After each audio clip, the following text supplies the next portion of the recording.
Merci Kabouya, merci Nabino Balandia aussi du Congo, ezali plaisir les sous ya kokuta Nabino na kati ya émission ya lelo ndenge na bisa bino et kufa moto tikala moto pambate boyebi tozali toujours wana pona koya kopesa biso ba échange pona ko analyser kopesa na ba idée otalisa bino makambo za koleka na mboka na bino quelle que soit situation oyo tozali ko traverser yango pambate boyebi ezu likambo na moto te maman aussi du Congo ça fait maintenant 2 mois yango oyo boye soki na mise trompé te bazali toujours na kati ya hôpital bisika oyo boye bazali kolandela soin ya mwana na bino ndeko na bino neve pona ba misusu ya pona ba misusu donc fils biologique ya maman aussi du Congo bazali na hôpital yango wana bino ba nyonso bo sepeka na komba maman aussi du Congo o boza ko se déranger boza ko benga boza ko tuna ndeko Bruno boni mama Océa boni mwana oui mwana zali ndenge balobaka toujours que na tango ya pasi nde baebaka baninga malamu mama Océa baebi une femme forte une femme amoureux ya bolingo ya mboka na e une femme oyo boye aza toujours pembeni ya baninga na e ba journaliste na ba problème tant que comme la cabaninga na ba journaliste azala toujours présente pour nous assister mais ce que nous avons vu c'est que moi Bruno Mimbenga j'ai remarqué état que résistant ça n'a rien à voir na monte na bango ya lutte na bango ba journaliste engagé mais moi j'ai fait un constat que maman Océa du Congo a un peu délaissé en quelque sorte et pas ya ba concert na et pas ba ninga na ba journaliste engagé mais ce n'est pas grave le bon Dieu aza ko sala puis kambo kotambola lolenge ya bien lusambo ezali kaka que nyonso elekala malamu bisika maman Océa du Congo azali ba courage na et puis biso pe tozali ko continuer combattre ça ko bunda nous espérons toujours que mbula ta ebeti ici la toujours ko katana mais boye ba ke mokiliza manga taba lele kozala yo lobe kozala ye lobe kozala kuna voilà un peu moi remarque oyo ngana sali ça n'engage que moi Bruno Mimbenga état que résistant na boye au nom de Bruno lobi non je fais ce constat et puis na baitandike na zolo belango pas maté ba journaliste bazalaka na moi solidarité na bango donc bolinga rate que non soki likambe komi maman Océa nini boye côté la ngai mais pour le moment mère azali na hôpital ne fils que moi téléphone koyeba pamba et ko sala pe moi bien et ko pe ça na sala pe na bandeko o boye to sala bango moi appelle na bango ko pe ko réconfort ko pe c'est moi réconfort mo boye donc ko certifié et puis ko pe ça et puis ko longula e ba stress misusu o boye azali na yango ben to kota na mama ya likambo o boto e ko lobela lelo na ko vanda makambo yana penza tamula ete ezaki juste passage pour na kota na sujet na ngai o boto zali ko loba awa boyebi tozali na ba manifestation dans les prochains jours tozali ko tambusa information o boye na ba réseaux sociaux na internet na ba Twitter na ba TikTok na mboka bana na bana na bisika nyonso o boyebi le 6 septembre biso na cadre ya résistance tozali ko manifester pona ko ebisa déjà Tshilombo Tshisekedi nombre de jours atikali na ngo puis ko senga départ na e parce que Tshilombo azali collabo azali très haut bobiso tout ba congolais to moni yango wana marche ya le 6 ezali na objectif ya ko telemela renouvellement ya contrat ya ba force régionale ya EAC ko telemela MONUSCO pa matin na bisa bino to wana marche wana royal puis to ko susciter na devant siège ya MONUSCO parce que EAC ezali branche au MONUSCO asala pona ko endormir peuple congolais lokola Tshisekedi aza ko zoba ba kongomani aza ko mona ba kongomani lokola ba nini na bango ba marche pe na bango yango wana toza ko yebisa bino peuple congolais mokonzi botelema ebele pona marche oyo boye déjà je crois ezali kotalisa que non régime oyo boye ekomi na suka régime oyo boye etalisi biso ba limite na yango régime oyo boye elakisi gestion incompétence tribalisme en outrance yango wana toza ko bengisa bino le 6 septembre totelema pona kosenga na Tshilombo ayebela mande sili ndenge na banda ko bisabino que non bakoselaka mokolo makambo te mokolo komi Tshisekedi il faut ayeba siko ndenge bayemba ba musicien oyo alia biloko ya mbwa zala na mbangu yango wana biso toza ko bisabino le 6 marche contre MONUSCO marche contre batu ya EAC tozala wana ebele parce que likambo ya mboka ezali en danger alors to banda makambo oyo par rapport à état de siège bande konangai lelo soki bozo remarquer vous allez comprendre que Tshisekedi azali déjà na voix na e oyo boy papa Honoré Ngbanda lobaki voya ku officialiser balkanisation. Émission oh bo partager yango et puis bo s'abonner massivement na kati Océan du Congo. Le loso ki biso tout ba congolais tozo zala naïf face à Tshisekedi ou bien pas kobanga ou bien tozo banga ke ba ko bomba biso ba ko kanga biso boye ba lelo Tshisekedi ateka parti ya est. Nga mutu naza boye bisabino Bruno Tshisekedi ateka parti ya est. Na ba politicien congolais ba yebi makambo wana toza koloba awa. Parce que état de siège normalement selon la constitution sur le article 144 bon mon état de siège je dirais nango ezalaka 30 jours renouvelable 15 jours après eux lundi. Et puis bazong sa pouvoir na ba civil. Mais le lot okokisi état de siège 2 ans avec 6 mois. Donc ok au-delà de 31 de mois. État de siège et répondre na ilo comme côté. Mais par contre état de siège et hier sous ko augmenter nombre de morts, nombre de décès, nombre de disparitions, ya bande konabiso ya mopanzi ya est ya boka. Ce qui doit un état de siège au bobo comprendre que constitution article 85 et l'obé que le président peut convoquer, peut déclarer l'état de siège en consultation. Il y a 2 chambres réunies à congrès. Wana toza komona. Le Sénat et l'Assemblée nationale, y compris le chef du gouvernement Sama Lukonde. Ah, Sama Lukonde, le chef du gouvernement, Premier ministre. Mais tu l'as montant a déclaré qu'il était de siège au Eboye. À Sala Angoye Moko.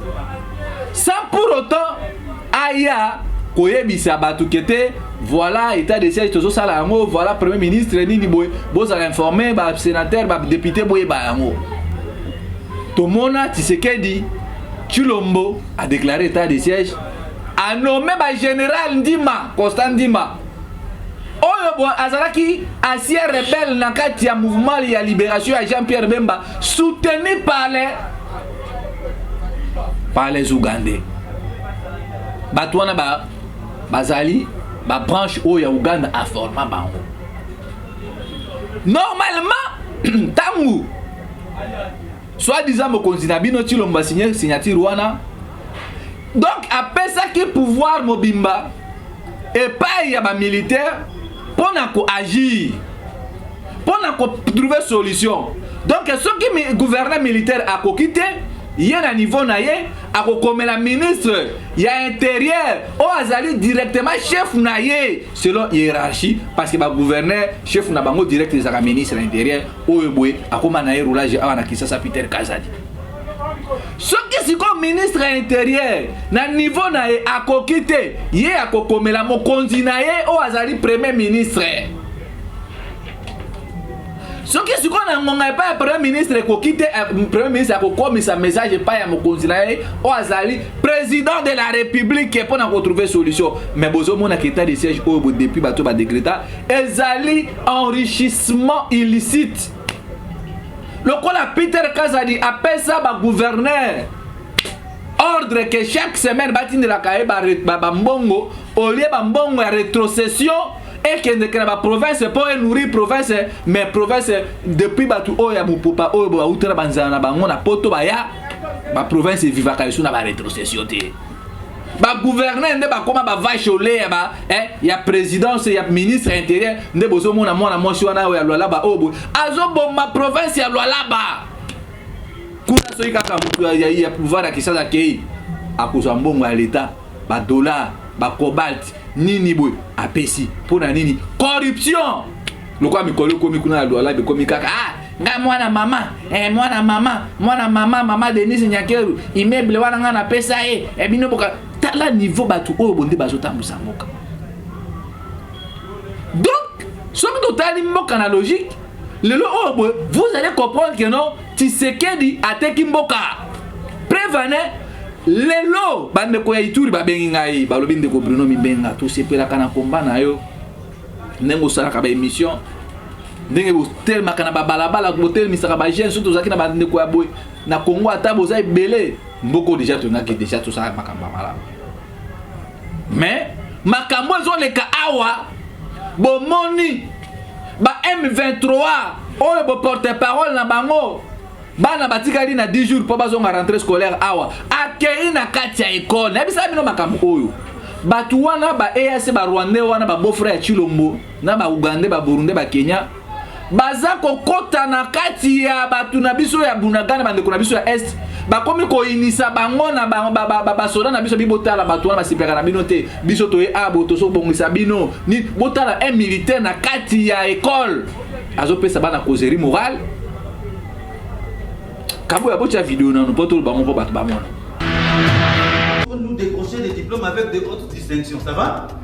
Soyez calme, sensibilisez les autres de regagner l'école, ça va? Car c'est vous l'avenir de...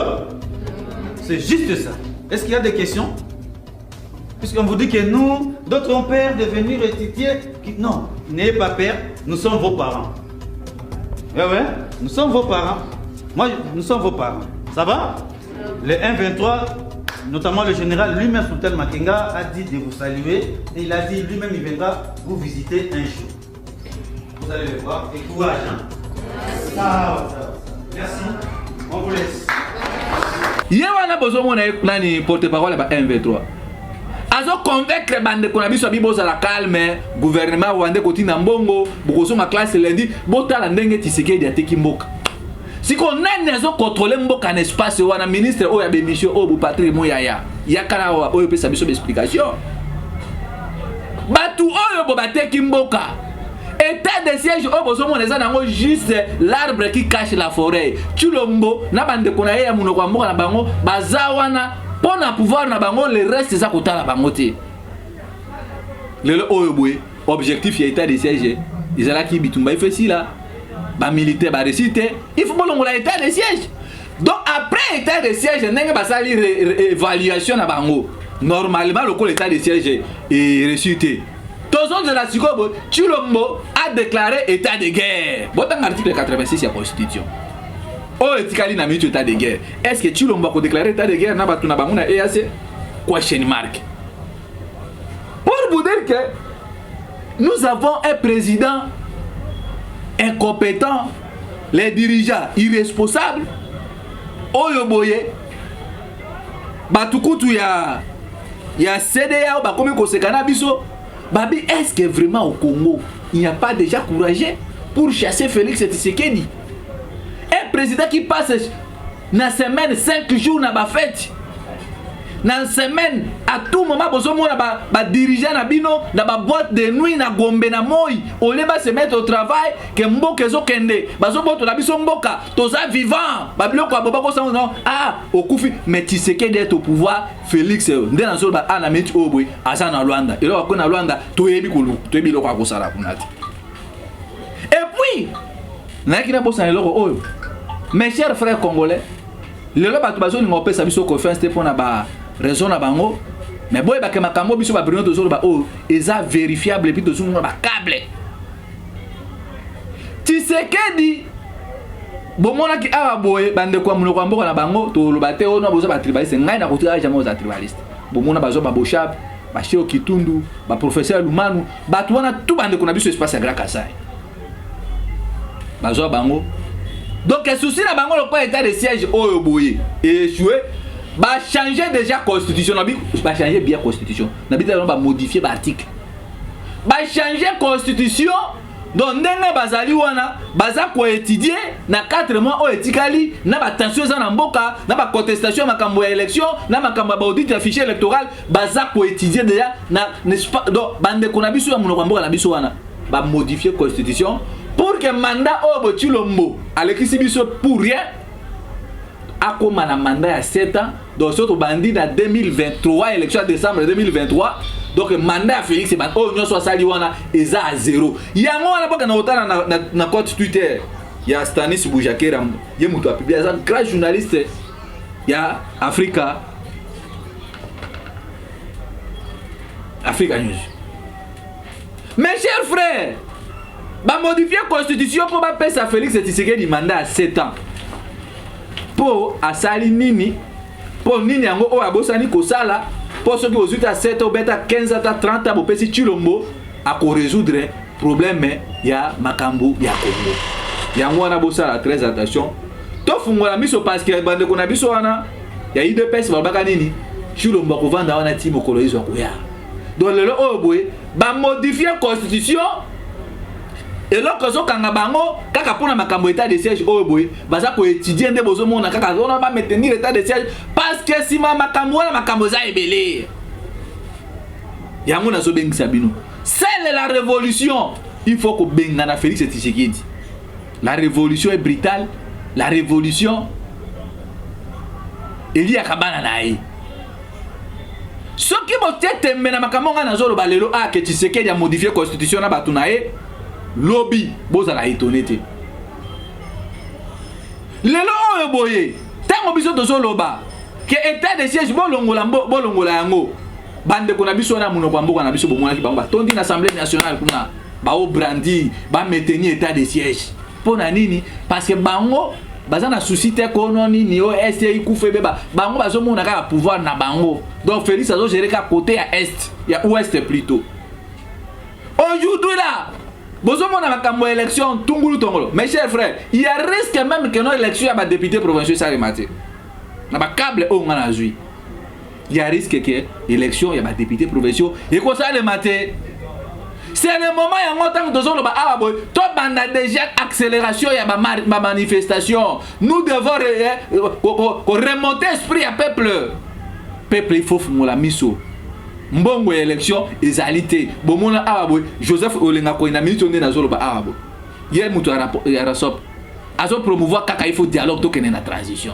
Pourquoi? Parce que Tshisekedi avait donné na rasop mbongo aka na ko consulter ba leader ba parti politique bomona Olenga ko ya tambola kena ba katanga banini mais lelo oyo boye iloko ba yokana kina Tshisekedi asali ngote Olenga ko yewana tomboki alobi azo kene ko funda Tshisekedi na batu ya seni po bakati bango na kati ya makambo ya seni oyo boy bakokesi sei électoral ti koko kisa sei électoral et lobi teke ne peuple a voter bino.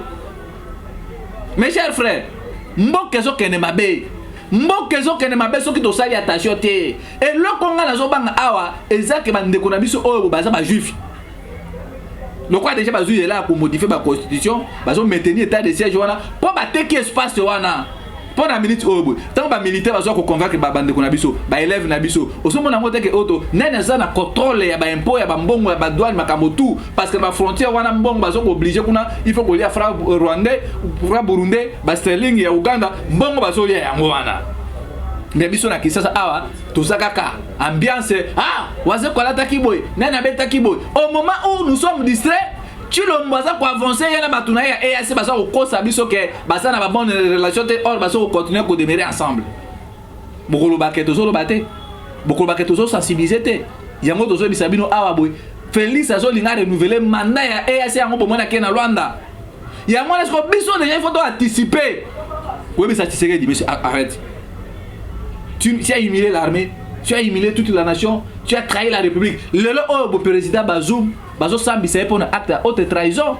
Et puis Bazoum n'a pas câble on a eu président nigérien on a Azaki d'origine libyenne. Donc vous allez comprendre que ce sont les étrangers de Moutou. Bazako côté Kamboka Batou comme les Félix sont des Angolais d'origine. Na côté maman na bango. Yango bozo mona que non azana souci ya makambo ya ba Congolais te, il s'en fout des Congolais. Ba boma bango te, bango bazana ba mbiasi na bango, bokomona bango wana ba meli. Bakena bienga na ba Vital Kamerhe bakena ba mariage kobina ça c'est quel genre ya ba autorité et puis quel genre ya peuple quel genre nini ya jeunesse obiso tozali tozolo ba mungongo zo kaukande petit na oganga abu na sabu to suki na ozo batonga yango bomona ngama mikolo ma intervalle tozolo boka tolo bate tolo ba na internet tozolo ba na ba etando inene oya ezana mboka o ba faire beaucoup de risques.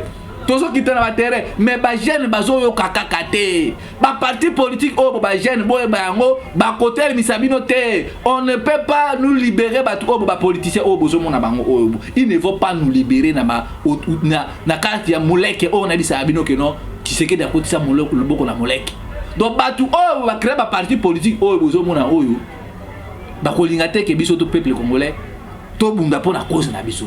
Il faut tous kaka wana to emela bango mukwa tombolo Vital Kamerhe nini boye souci na bango ezali yango.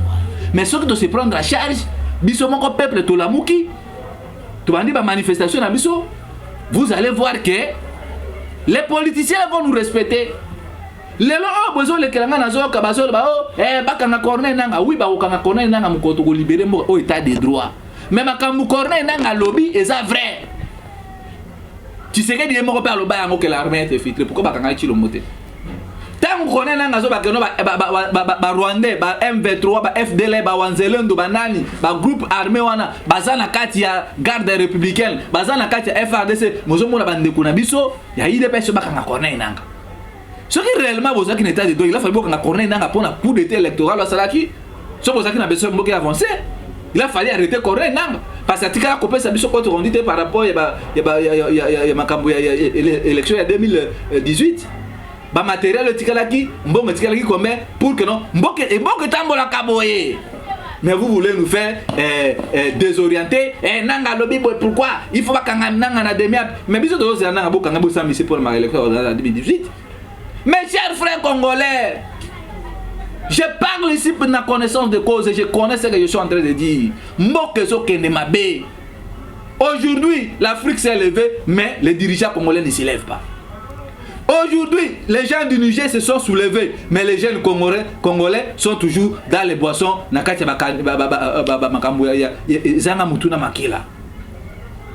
État de siège et résulté. Si c'est la déclaration de guerre sur la constitution de Niger, Yangona tozo loba awa. Botala batu obo baza mitema mabe pona kende ko succès ba osala na TV zangonga. Batu mibimba ba député nationaux ba banda depuis 2006, 2011, 2018, alinga ko mapé sur député 2023. On dirait ya botama école la dépitologie. Atangela mon classe. Abimaka député. Tu as un député là, babenga na kombo Jean-Marie Lokura si Lorenzo ya Dema. Oh boye, abeta ka jeune na parti na nda kuna na Kalamu. Na bacha EPCA na nini wapi? Na INPP. Mais lelo makambu na moni na lobi mboko eza na Justin. Comment est-il possible le comment un pays pauvre? Mais le mandataire a un salaire à $32 000, $33 000 américains, tandis qu'un policier congolais a un salaire à 146 000 francs congolais. Est-ce que vous pouvez comprendre ça? Est-ce que vous pouvez réellement comprendre ça? Donc, un PCA, le col Jean-Marie Lukula, c'est $32 000 américains par mois. Ce qui peut multiplier par an, à un équivalent à 600 et quelques de 624 milliards, 624 $1000 par an multiplié par nombre d'années qu'on s'arrête. Chers jeunes, bateau basa sans pitié. Balukula si bazo tia ba moteur ba PC ba entreprise publique qui va pourquoi? Parce que tu sais il est mort à bimbon on a un zola ngote. Pas Félix c'est baba gazon sur $2 millions. Mais moi je ne crois pas Félix à cause de $5 millions américains par an. Mboko za pauvre. Bato basali groupe na bango. Baza ba salaire, baza ba mandataire, ba nini bo $32 000 par mois au moment où aussi congolais bazo foutre avec 80 000 francs congolais. Est-ce que batou oh mi baza vraiment na mitema ya bon moto. Tolo baté.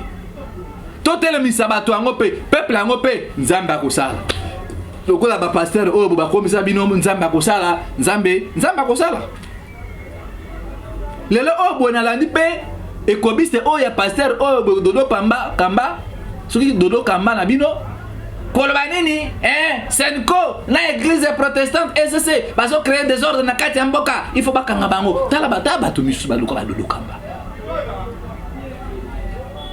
dodo kamba oyo boye aza manipuler pa ya pouvoir à place na pasteur oh Kamuleta na ba Kabundu Walesa Kamuleta déjà lobaki ya na émission wana lobaki ngabi soki to sali attention te to bengani Tshisekedi afa décembre te Kamuleta na martyr to bakana ko samba na ba Walesa na so ba te soki na ba Walesa na ba Kabundu Walesa na ba pasteur mukuna na ba pasteur wana muno kwa mboka na bango soki bazo mona te ba mbia so Félix azo sala na kati ya palais présidentiel insécurité ça généralisée na mboka kuna nzamba zo talisa ba défaut wana te Kamuleta comme président de la Cour constitutionnelle, Azolo Banini, n'a moni déjà, Tshisekedi, Azali déjà proclamé dans la Cour constitutionnelle comme président de la République. Mais, ce que nous avons dit, c'est que nous avons vraiment vigilant.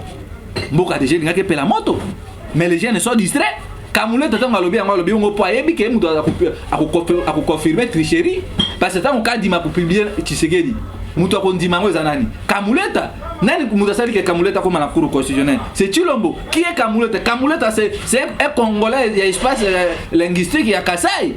Mes chers frères, tant que on dénonce ce que vous êtes en train de faire. Vous avez induit le pays dans un puits profond. Et puis le point que nous avons ça, tant que l'IDPS c'est un parti tribal ethnique, Batubatia Kabiso Tembe. Botala vraiment tabino moko bande konangai. IDPS, il semble que va aligner plus de 458 députés candidats députés nationaux. Mais il y a 458 députés, on a 412 candidats députés nationaux. Est-ce que o eza unité nationale ou bien o ezali ko kabola ba congolais cohésion nationale? Est-ce que objectif il y a 13 parlementaires to basala ka IDPS ezala ka pona komona le oboy que IDPS c'est comme le indexé un parti tribal. 412 députés à Kassai. Na candidat député oboy na parti à IDPS. Mais bozo biso biso toza tribaliste te biso dinga tri o bozo sala oboy c'est du tribalisme. Donc ce qui na kati kuna na aucun IDPS oyebi koloba chiluba te ta place n'est pas là-bas. Quand de mon la médiocre moi si oboy mu kendi wa utobala moi na so ya 26 ans wana. Pouvoir et biso baluba. Nous avons dit et je donne aujourd'hui la Belgique raison à Kolbakron. Bande qu'on a biso oboy ba kokina nous te pona ko gérer mboka. Parce que niveau ba créer ba conflit.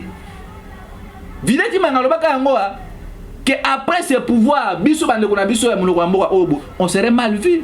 Mais bino bozana ole totel mena chilombo azombe mabiso na bokabwani azo balkaniser mboka bino bozawana muka tombolo umela na yo roi soleil nzamba ko sala.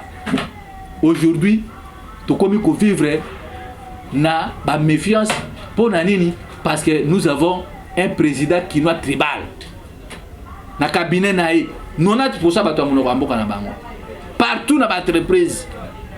Ba ennemi bazoboto la biso mboka bango bazaka na ba chivas na ba ambiance bokolo ba kebrino mibenga lo bakite. Je parle ici na zana mala na obela na ozo batonga mais le kola na kokaka kovanda kimia te na lobi non maman aussi du Congo a sala chaîne wana apesa biso ba jeune espace poto o sa banalise poto talisa ba congolais makambo zo le kanaka tia mboka na biso yango to so bengisa bino bo s'abonner na aussi du Congo maman aussi a malade na mwana na hôpital zamba kosala. Natanga passe nde bayeba ka bani ala. To bengi na bino mutu na mission oyo attiré par na e a responsabilité pour na bitumba komba o to sa bon. Le 6 to ko bima balabala pour na kutala bisika oyo e a sena chilombo ba ko défier peuple congolais na décembre. Na so bengi sa ba jeune ba parti politique comme belé na Congo. Mais boy ba parti politique so botama boy ba que nombre élite pe na biso sa kokita seul schéma o biso to libérer Congo oyo boy ezali na révolution brutale pacifique ne ba ko sa biso un marche pacifique revenir boy non la révolution et bo makabana nae mais à condition que to atteindre objectif na biso ngai wabino brino mimbenga mwana wa okata wa ngolo pushe shembuza na suki lelo awa boye ba ke no mwana mongala banga litumbate biso tozo banga bitumbate prison ou arrestation to kozala wana pona ko sauver mboka na biso jusqu'à ce que to libérer Congo na sengi na bino bo s'abonner na aussi du Congo bo partager émission bo liker ba commentaire na bino et pesa la pe biso moi 50 ans bozo commenter ba erreur bani tozo bongisa ya mwana za ka beauté na kati ya aussi du Congo parce que to linga to sala émission ezala interactive bino bozo loba ba remarque ba suggestion ba proposition na bino ba orientation na bino ba stratégie moi quelque chose peut pour na ba marche tout ça quand mai moi transport pour na ba résistant et ko za la paix et loko moko ya malonga ngai na suki awa boye soki nzambe alingi to kuta na bino na mikolo ezali koya mais bo benga biso bo komela biso na plus 243 81 73 11 702 plus 243 81 73 11 702 wanande beaucoup comme la biso à tout moment vous en a besoin na biso tokokutana na bino tokosola et puis vous savez lo ka malonga na bino tokutani bye bye à la prochaine.